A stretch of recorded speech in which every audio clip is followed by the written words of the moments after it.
Comment devenir DJ pro? Par où commencer? Faut-il créer sa société? Je vais essayer de t'éclairer un petit peu.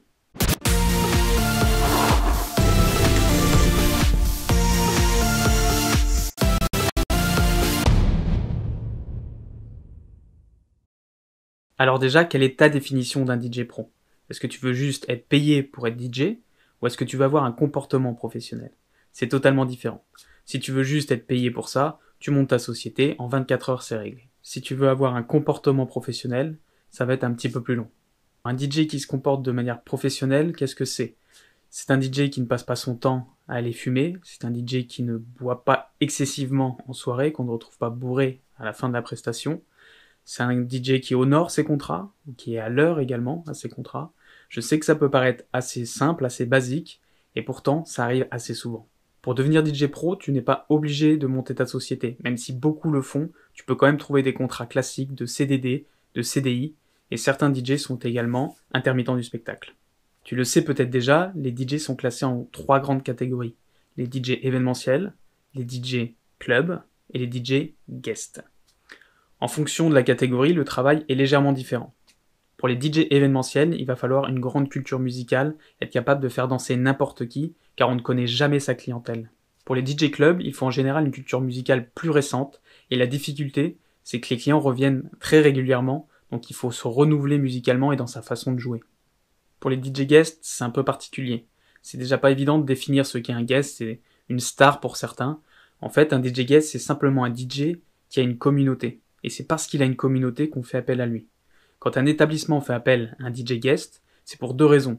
Soit la clientèle de cet établissement fait partie de la communauté de ce DJ guest, soit parce qu'on aimerait que la communauté de ce DJ guest s'intéresse à notre établissement, en espérant les revoir pour d'autres événements, même si l'artiste n'est pas présent. La communauté des DJ guests se crée grâce à leur talent.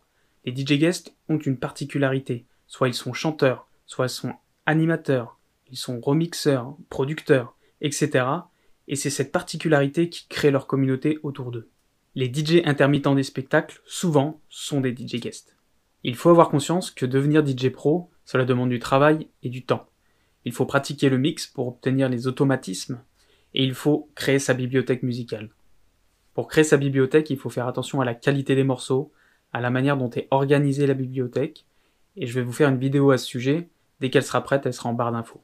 Pour s'entraîner à mixer, il faut s'entraîner à mixer à l'oreille, c'est très important. On prend vite de très mauvaises habitudes visuelles quand on utilise un ordinateur notamment. Donc ayez le réflexe de désactiver toutes les aides possibles, les quantize, les mix auto, cachez les BPM pour vous entraîner à trouver à l'oreille le rythme des morceaux pour les synchroniser, et cachez également les waveforms ou ne les regardez pas, car vous vous habituez l'air de rien à synchroniser des morceaux avec les formes des waveforms qui défilent. Une fois que vous avez envie d'aller plus loin, vous pouvez vous rapprocher d'un DJ qui travaille en club ou d'une société d'événementiel. Les sociétés d'événementiel, il y en a toujours qui cherchent des personnes, certaines veulent bien former pour vous aider à progresser, et l'événementiel c'est vraiment la meilleure école. Vous allez apprendre à installer du matériel, parfois à dépanner des installations, vous allez vraiment savoir de quoi vous parlez, plus que lorsque vous travaillez en club où tout est déjà installé, vous venez juste pour jouer. Certains clubs prennent la peine de faire évoluer leur programmation lumineuse, etc., mais ça reste très rare. Je suis en Loire-Atlantique et dans ma région, je connais au moins 3 sociétés qui cherchent régulièrement des DJ. Si tu te rapproches d'un DJ club, ne sois pas étonné qu'ils soient un petit peu méfiants. Plusieurs DJ se sont fait piquer la place par la personne qu'ils ont formée.